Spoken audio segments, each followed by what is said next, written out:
प्रिय विद्यार्थियों, आज हम आपको हाई स्कूल इंग्लिश प्रोज के second lesson a letter to God के बारे में बताएंगे। सबसे पहले आप ये जान लीजिए कि इस लेसन के राइटर कौन है, क्योंकि परीक्षा में आपके प्रश्न पूछे जाते हैं। 9th में आपने देखा है कि उसमें राइटर के नाम और लेसन के नाम प्रश्न पूछे जाते हैं। तो इस लेसन के राइटर हैं G.L. फ्यूएंट्स। जैसा कि आप लेसन की टाइटल को देख रहे हैं कि ए लेटर टू गॉड, इसका क्या अभिप्राय है? इसका मतलब है ईश्वर के नाम पत्र। इस पाठ में लेखक G.L. फ्यूएंट्स ने एक ऐसे व्यक्ति के बारे में वर्णन किया है जिसने ईश्वर को पत्र लिखा है। अभी तक आपने ऐसी बात कभी सुनी नहीं होगी अपने जीवन पीरियड में कि कोई व्यक्ति ईश्वर को पत्र लिखता हो। पत्र तो सब किसी न किसी को लिखते हैं, लेकिन ये ऐसी कहानी है जिसमें लेखक ने इस बात का वर्णन किया है कि एक व्यक्ति जिसका नाम लेंचो है वो ईश्वर को पत्र लिखता है। तो सबसे पहले इस लेसन को डिटेल में पढ़ाने के पहले हम आपको बताना चाहेंगे कि इस लेसन की कहानी क्या है संक्षेप में। तो संक्षेप में इस लेसन की कहानी यह है कि एक किसान है जिसका नाम है लेंचो। वो बड़ा ही लेबोरियस और हार्डवर्किंग किसान है, बहुत कठिन परिश्रम करने वाला किसान है।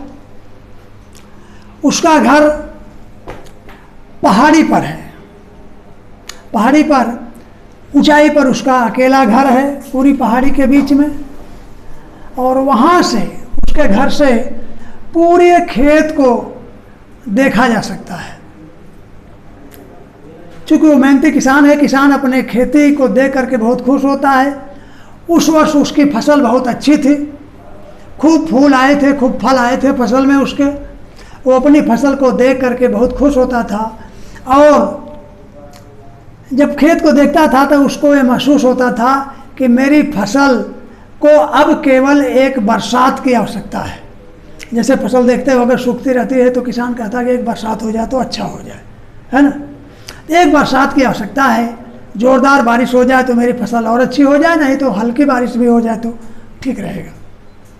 इसी उम्मीद और आशा में वो बार बार आकाश की ओर देखता है। अचानक एक दिन बादलों का पहाड़ उमड़ा आकाश में, और कुछ देर के बाद जोरदार बारिश होने लगी। जैसा कि उसको आभास था कि बादल आ रहे हैं, बादल आप देखते हैं तो खुद कहते हैं कि अब बादल आए हैं आकाश में तो पानी बरसेगा। इसी ढंग से वो बादलों को देखकर उसको महसूस हुआ कि कुछ देर में पानी बरसने वाला है, और ज़ोरदार पानी बरसने लगा। जब बरसात होने लगी अच्छी तो बहुत खुश होता है कि चलिए हमारी फसल को पानी मिल गया।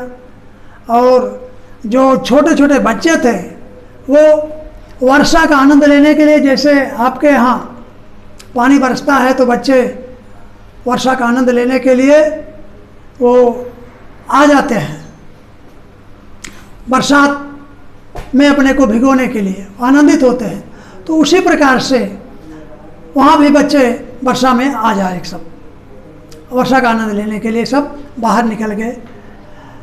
इसी बीच क्या होता है, बरसात के साथ साथ एक तेज आंधी आती है, जोर का झोंका आता है, और उस आंधी के साथ, तेज हवा के साथ क्या होता है कि बर्फ गिरने लगती है, ओले गिरने लगते हैं। जब ओले गिरने लगते हैं, और ओले इतने गिरते हैं कि पूरी फसल ढक जाती है, जैसे पूरे सफ़ेद चादर से ढक गई, जैसे पूरी फसल, या पूरा नमक से ढक गया हो, ऐसा पूरी फसल उसकी ढक गई। इस ढंग से उसकी इतनी अच्छी फसल वो पूरी चौपट हो गई, बर्बाद हो गई। अब जिस फसल को देख करके उसको बड़ी उम्मीद थी, बड़ी आशा थी कि मेरी फसल अच्छी है, इस फसल से हम अपना विकास करेंगे, बच्चों का पालन पोषण करेंगे, आज इस जोरदार वर्षा और बर्फबारी से उसकी पूरी फसल नष्ट हो जाती है और वो अपनी बीच फसल में जा कर के एकटक देखता है और बहुत दुखी होता है कि अब हम क्या करेंगे, हम अपने बच्चों को कैसे पालेंगे, आने वाले समय में हम नया बीज फिर कहाँ से लाएंगे, कैसे बोएंगे। इस ढंग से वो चिंतित है, दुखी है और ये सोचता है कि अब तो हमारे पास कोई विकल्प नहीं बचा है, केवल ईश्वर की मदद के अलावा हमारे पास कोई विकल्प नहीं है और कोई भी व्यक्ति हमारी मदद नहीं करेगा। मैं और हमारे बच्चे सब इस साल भूखे मर जाएंगे। अब ईश्वर की मदद के अलावा उसके दिमाग में कोई बात नहीं है, तो उसने सोचा कि लोग कहते हैं कि ईश्वर सब कुछ देखता है, सबकी मदद करता है, तो हम इस बात को ट्राई करते हैं कि देखिए ईश्वर कैसे मदद करता है। इसी बात को सोच करके वो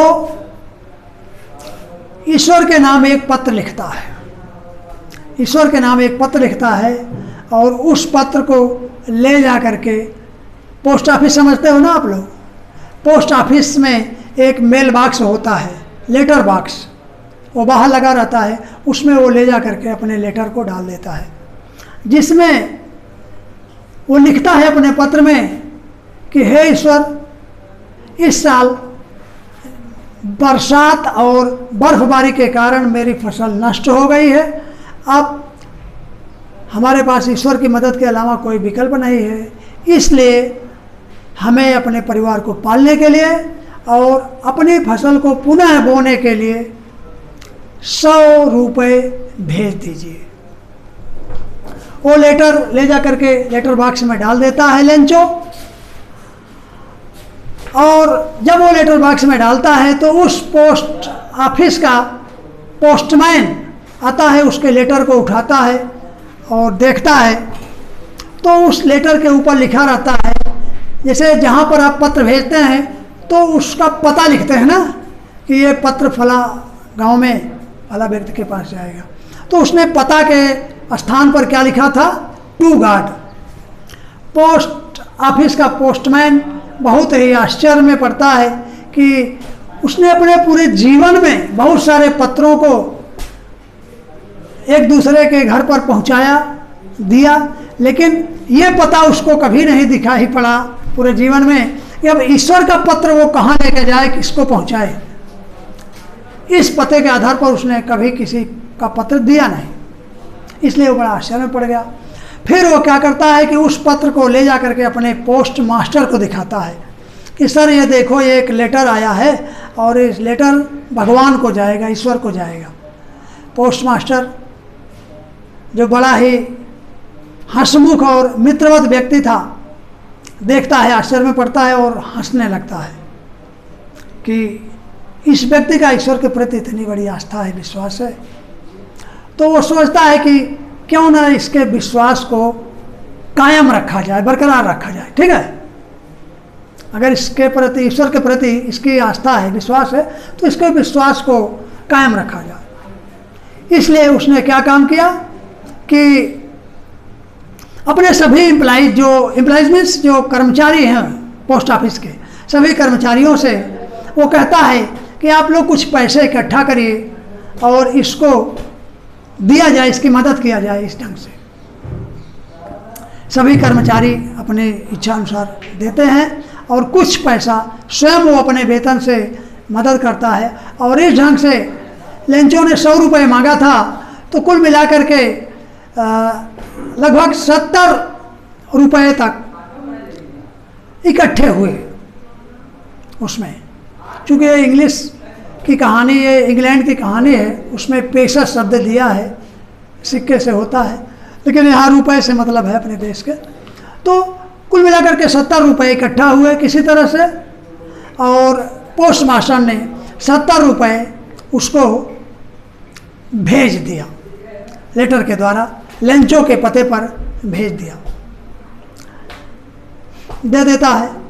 अगले दिन लेंचो खुशी खुशी आता है इस बात को लेकर के कि चले पता लगाएं पोस्ट ऑफिस में मेरे नाम कोई चिट्ठी आई कि नहीं आई भगवान के यहाँ से, इसका जवाब कुछ आया कि नहीं आया।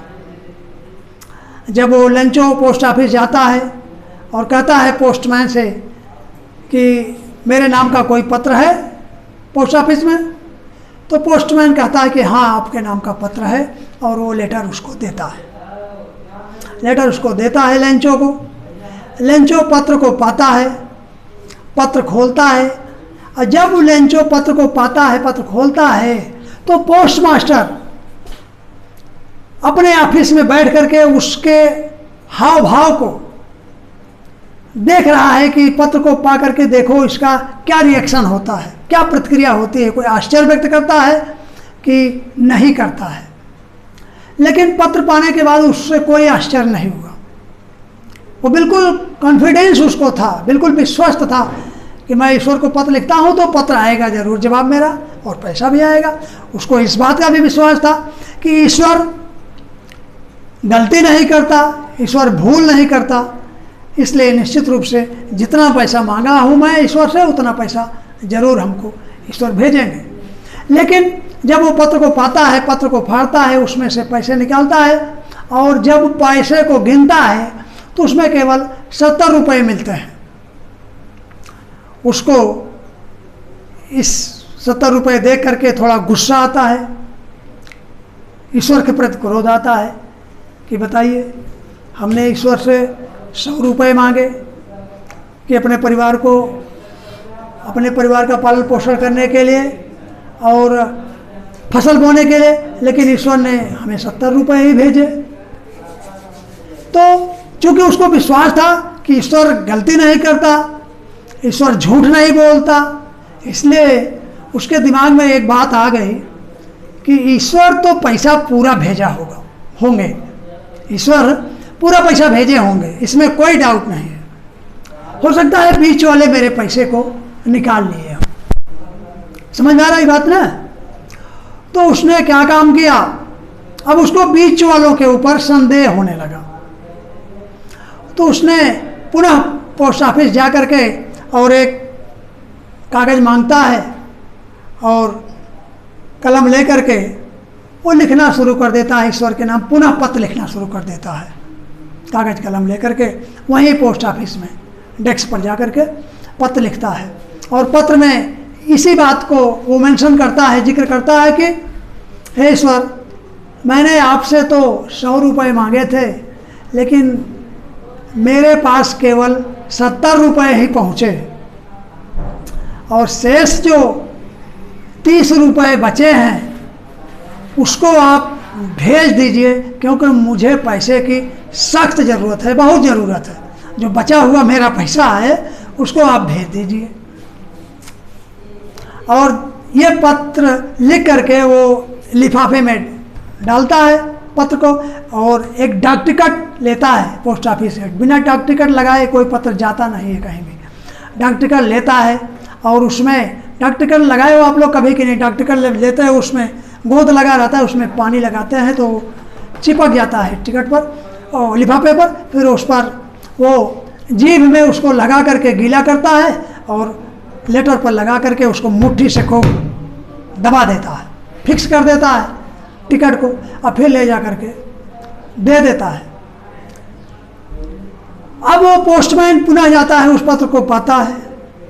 पत्र जब पाता है तो देखता है, हाँ उसमें यह भी लिखा था कि अब की बार डाक के द्वारा मुझे पैसे मत भेजिएगा, क्योंकि ये डाक के जो कर्मचारी होते हैं वो सब बेईमान होते हैं। ये डाक के कर्मचारी सब बेईमान होते हैं। इसी बात को लिख करके वो जाकर के लेंचो अपना लेटर पुनः पोस्ट ऑफिस में डाल देता है। तो इस प्रकार से ये कहानी, ये लेटर टू गॉड कहानी आपके यहीं पर समाप्त हो जाती है। और अब इस कहानी में लेखक ने ये आपको बताने का प्रयास किया है कि व्यक्ति का विश्वास ईश्वर के प्रति किस ढंग से अटूट विश्वास होता है, और जो अटूट विश्वास करता है उसको उसका फल भी मिल जाता है कहीं न कहीं से किसी रूप में। कभी कभी आदमी ही भगवान का रूप धारण करके आपकी मदद कर जाते हैं, जैसे इस लेसन में हुआ है। अब जब नेक्स्ट वीडियो में मैं इस लेसन के बारे में डिटेल से आपको स्टडी कराऊंगा।